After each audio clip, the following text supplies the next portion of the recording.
Gente, voltei mais uma aula. Agora a gente vai ver aqui uma análise final sobre essa relação educação, sociedade, função da educação e tal, né? Tá aí, educação, educações e educar. Antes, na verdade, de ver isso, só vou fazer um comentário aqui que eu considero bem importante. Nós temos, hoje, existe uma discussão intensa sobre qual é a função da educação. Então, assim, até um certo momento, a função da educação era promover uma seleção. Então, selecionar, por exemplo, a educação dualista é aquela que coloca de um lado a educação para o proletário e de outro a educação para a elite. É aquela educação, por exemplo, proposta pelo Durkheim. Então, as ideias do Durkheim refletiram de que forma no século XX? Numa educação tecnicista, por exemplo, a gente teria no sistema educacional o filho do proletário sendo direcionado para a educação técnica e a elite sendo direcionada para a educação mais acadêmica, mais universitária e tal. E isso, de certa forma, promove uma seleção, né? Uma seleção na sociedade, os mais capacitados, aqueles que estão mais próximos do poder econômico, político, aqueles que são mais influentes, aqueles que recebem os melhores salários, né? Hoje nós buscamos o quê? Formação integral. Então, quando a gente fala qual é a função da educação na vida do ser humano, é oferecer ao sujeito a formação integral, para que ele possa construir sua identidade, para que ele possa viver bem na sociedade, compreender as regras sociais, mas para que ele possa também ter uma visão crítica, consciente, ser mais participativo na sociedade em que vive, ter um equilíbrio emocional e afetivo maior, ou seja, formar o sujeito na integridade. Para as questões de concurso, tudo aquilo que leva à ideia de seletividade, de meritocracia, tudo aquilo que leva à ideia de classificação do sujeito na sociedade, isso está tudo errado, tá? Não é mais o fim da educação, é a finalidade da educação. Todo o processo educativo tem que voltar-se para a formação do sujeito na sua integralidade e para a construção de uma sociedade mais inclusiva, ok? Para nós fecharmos, a gente tem aqui algumas reflexões. Primeiro, do Morin, do Edgar Morin. Então, segundo Morin,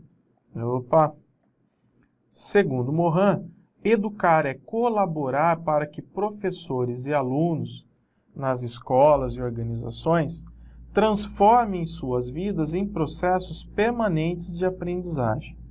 É ajudar os alunos na construção de sua identidade, do seu caminho pessoal e profissional, do seu projeto de vida, no desenvolvimento das habilidades de compreensão, emoção, comunicação, que lhes permitam encontrar seus espaços pessoais, sociais e profissionais e tornarem cidadãos realizados e produtivos.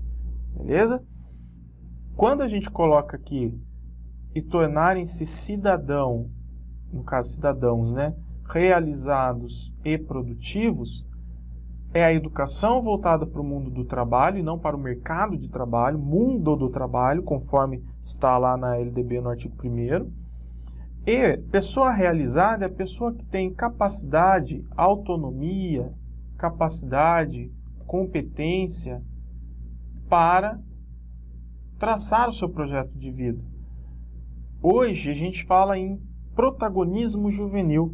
O papel da escola, do professor hoje é ajudar o aluno a aprender, a ter sua formação integral e a ter condições de traçar o seu projeto de vida, de viver de forma autônoma, em constante aprendizagem, de viver de forma digna, mas construindo a sua, vamos dizer assim, o seu próprio destino.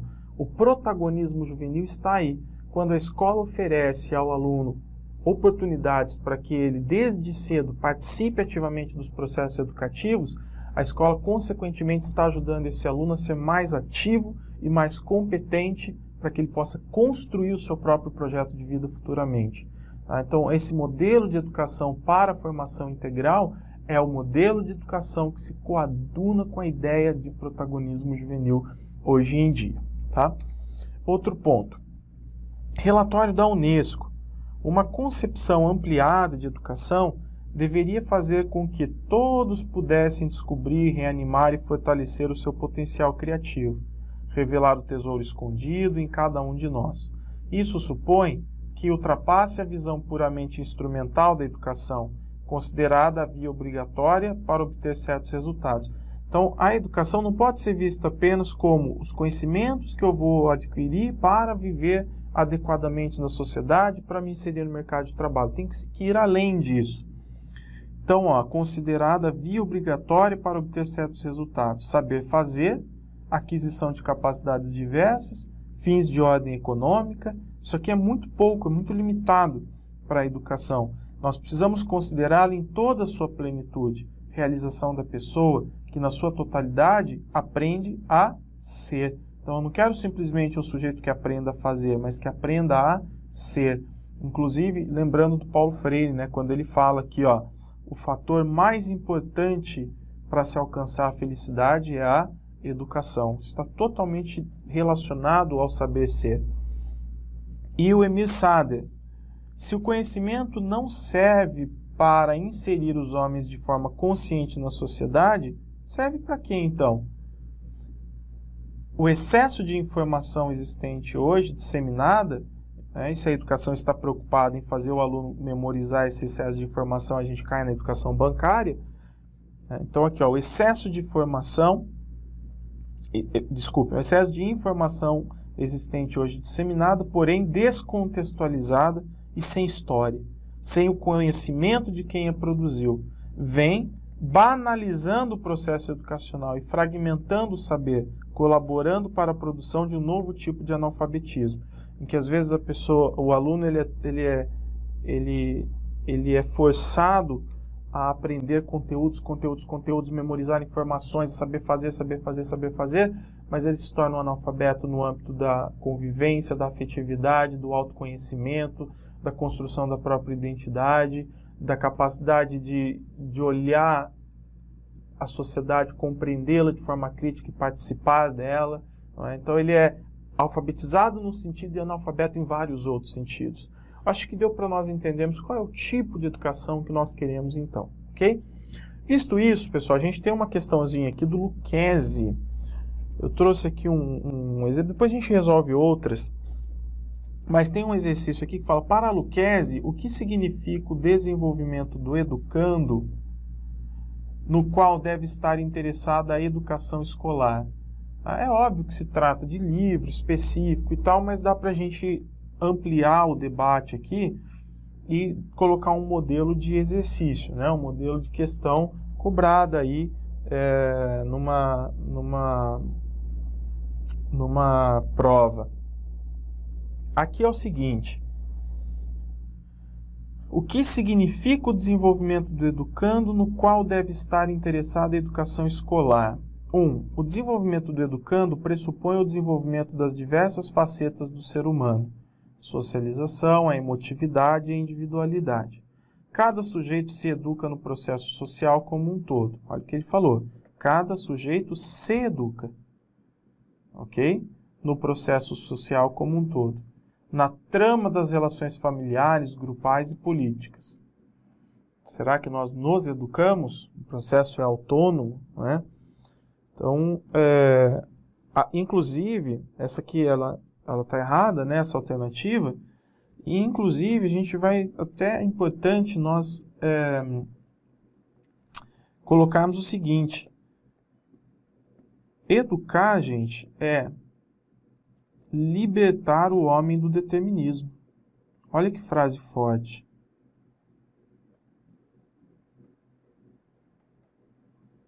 Vou explicar.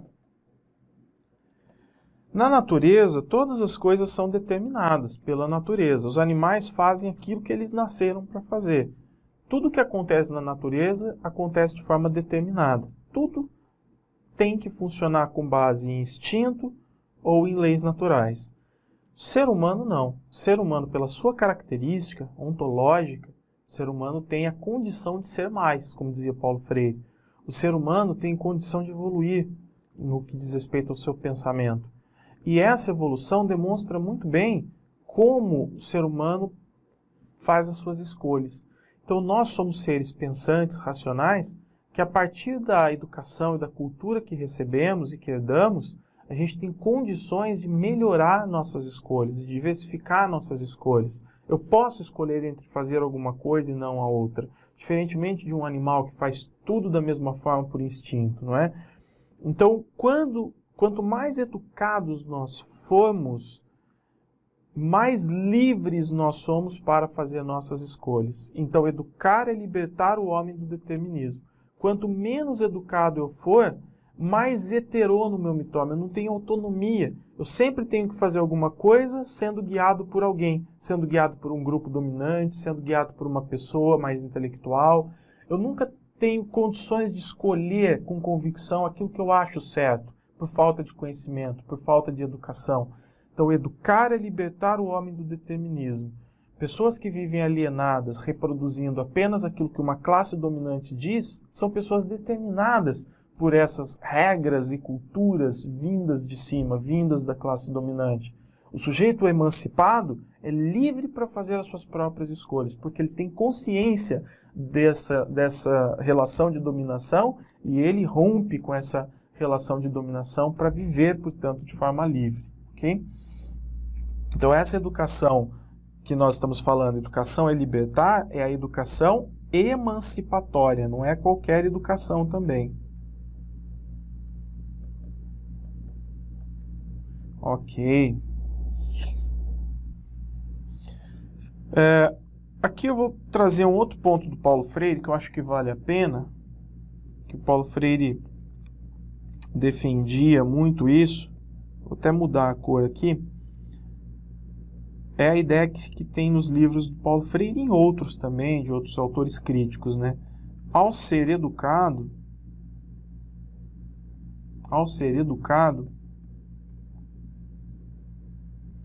o homem passa a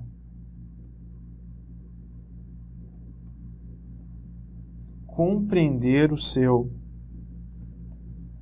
papel na escola. Estou pensando numa coisa, escrevendo outra, faço isso direto. Seu papel na história. Papel na escola não, né? Então, ao ser educado, o homem passa a compreender o seu papel na história. Isso é importante. Qual é o meu papel na história? Nessa sociedade em que eu vivo, qual é o meu papel? Qual é a minha condição? Não é? E dessa forma, a educação tem que realmente formar esse sujeito, que compreende o seu papel na história. Então, o homem, ele tem que ser concebido não como um objeto de uma relação produtiva. Ele tem que ser concebido como sujeito autônomo, ele tem que ser concebido como sujeito criativo, capaz, concebido como um sujeito, então, capaz de entender as relações sociais, né, o mundo em que vive, ou seja, capaz de significar e ressignificar suas ações.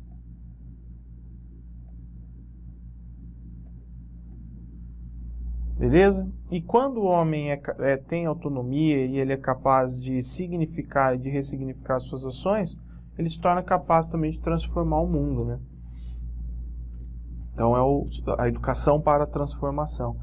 B. A educação escolar é uma instância educativa que trabalha o desenvolvimento do educando, estando atenta às capacidades cognitivas, deixando de considerar significativamente a formação das convicções. Não.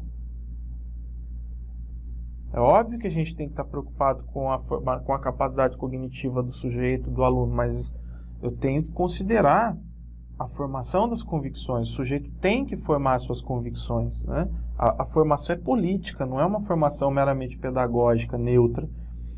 O desenvolvimento do educando significa a formação de suas convicções afetivas, sociais, políticas. Significa o desenvolvimento de suas capacidades cognitivas e habilidades psicomotoras.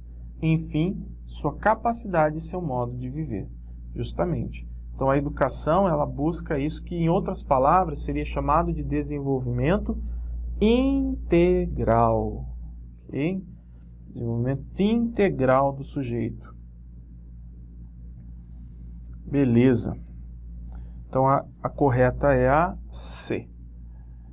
Evoluindo aqui, filosofia da educação. Nesse momento, eu não vou falar de autores, tá? Não vou falar de autores, de Platão, de Sócrates, de Aristóteles, de autores da patrística, da escolástica, não vou falar disso. Nem do renascentismo. Nós vamos falar de aspectos gerais da filosofia da educação e como isso acaba influenciando o processo de educação. Tá? Até deixei um esqueminha já bem resumido para nós, para facilitar aqui a compreensão desses assuntos.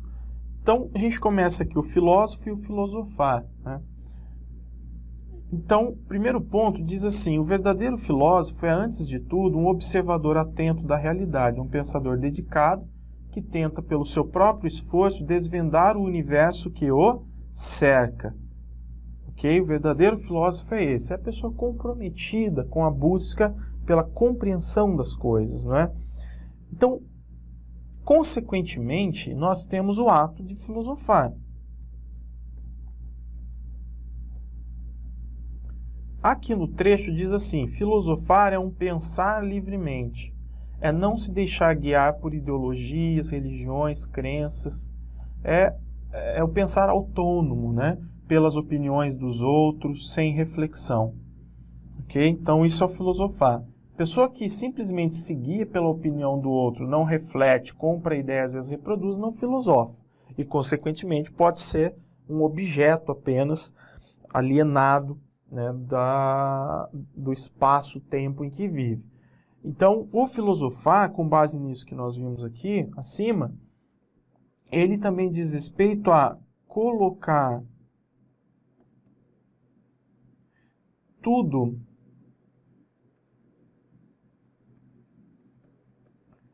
como objeto a ser refletido. Tá? Tudo se torna um objeto a ser refletido. Ou seja, o filósofo, que seja a pessoa comum, não estou falando do sujeito formado em filosofia, estou falando da pessoa comprometida com a reflexão. Tudo ela questiona, ela pergunta sobre tudo. Então, por exemplo, por que nós agimos como agimos? O professor, por que eu leciono como leciono? Por que as coisas são como são?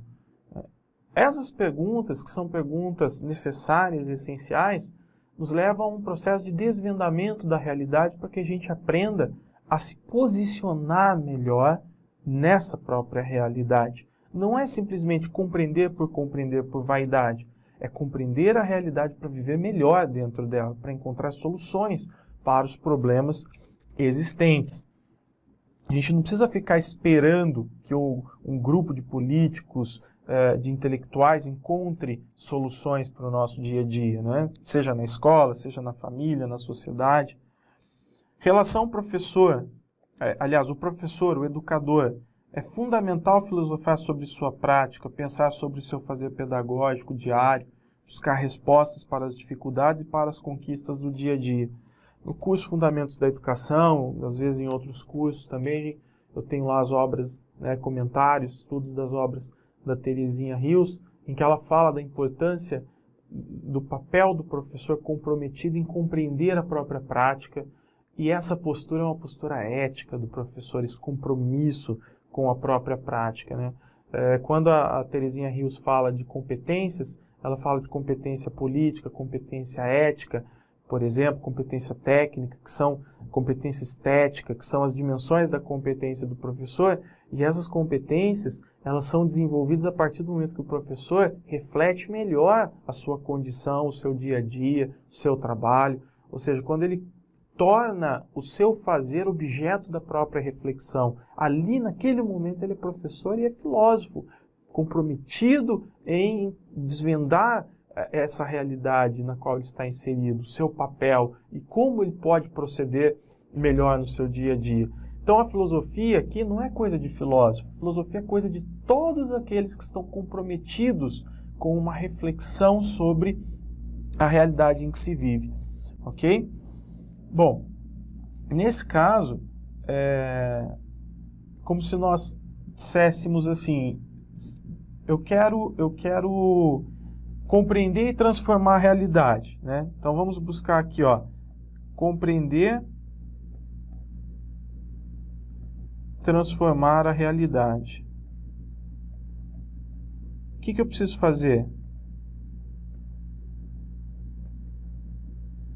É preciso interagir com ela. Se não houver interação com essa realidade, não há possibilidade de compreendê-la e de transformá-la. Então, tudo começa na interação do sujeito com essa realidade. Então, primeiro,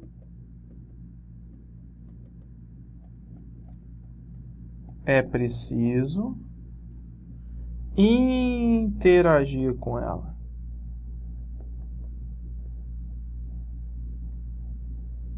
Primeiro é preciso interagir com ela.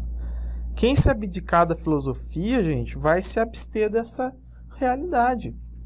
Abdiquei da filosofia, eu passo a não ter condições de analisar e refletir essa realidade.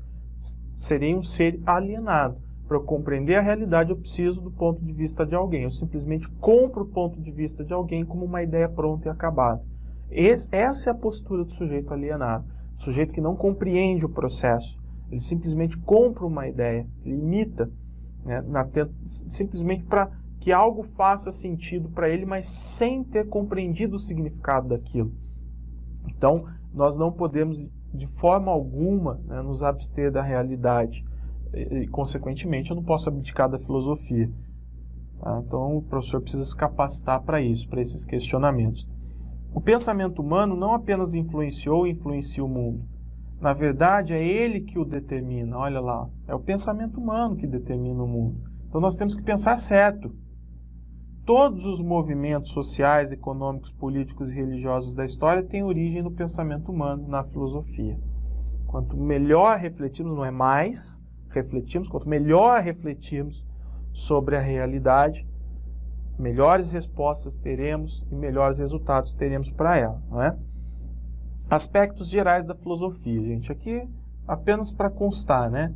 Então, o termo filosofia foi empregado pela primeira vez pelo famoso filósofo grego Pitágoras, por volta do século V a.C., ao responder a um de seus discípulos que ele não era um sábio, mas apenas alguém que amava a sabedoria, o amigo da filosofia, da sabedoria, né? Filosofia, a filo e sofia, o amigo da sabedoria.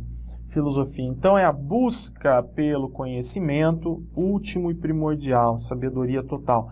Aqui a gente tem que entender que, do ponto de vista histórico, alguns fatores contribuíram para que a filosofia realmente surgisse e a busca pelo conhecimento passasse a ser por meio da filosofia e não por meio da mitologia, por exemplo. A escrita, né? Então, o surgimento da escrita, a partir do momento que o homem conseguiu registrar seus pensamentos, suas narrativas, e houve a possibilidade de revisão e reflexão sobre aquilo, isso vai contribuir para que a gente tenha uma atitude mental de raciocínio mais ativa com relação à informação, com relação aos escritos, à realidade. Uma outra coisa, as relações comerciais. As relações comerciais promoveram intenso contato entre as pessoas, as trocas comerciais. Isso fez com que o homem pensasse em ética, justiça, o que é certo, o que é errado, né? Surgiram regras, análises comportamentais, enfim. As trocas comerciais, a moeda, fez com que a sociedade, por exemplo, ali na região próxima do Mediterrâneo, se tornasse uma região de maior, vamos dizer assim, de intenso relacionamento social. E uma vez que as pessoas estão interagindo, estão se relacionando, vários problemas vão surgir, várias necessidades de reflexão vão surgir. Nós precisamos encontrar soluções o tempo todo para que essa convivência seja adequada, para que todos os conflitos sejam resolvidos, né? E aí o homem passa a pensar melhor sobre a sua condição, sobre questões fundamentais, sobre questões essenciais da vida e também sobre as relações humanas, relações de troca, de convivência, etc. Continuando, surge na Grécia Antiga com a figura de Tales de Mileto, que foi o primeiro a buscar uma explicação para os fenômenos da natureza, usando a razão e a lógica e não os mitos, como era de costume. Aqui é o seguinte, antes da filosofia mais racional, da filosofia clássica, nós tivemos a presença nós tivemos a manifestação da cosmologia, ou seja, uma necessidade de tentar entender melhor os fenômenos da natureza, qual seria o princípio de todas as coisas. Então, a análise do cosmos, tentando compreender primeiro as relações naturais, as relações do homem com a natureza, qual seria aquele, vamos dizer assim, aquele aspecto fundamental que pudesse explicar a vida. E aí uns vão falar, são os números, o outro a água, o outro devir, enfim, né? Então não vou estudar agora esse período da cosmologia, mas ele é um período introdutório ao pensamento racional, lógico-racional. Mas a filosofia mesmo é marcada pelo uso da razão e da lógica, tá?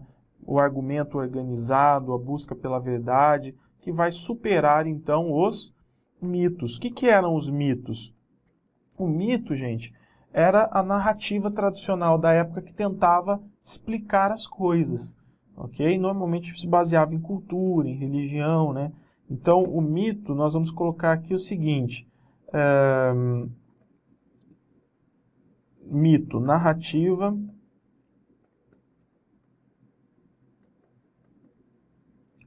tradicional com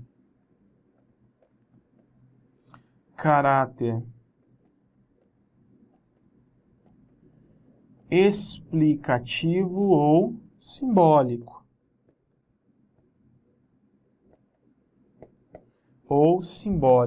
Tá? Completando, profundamente relacionado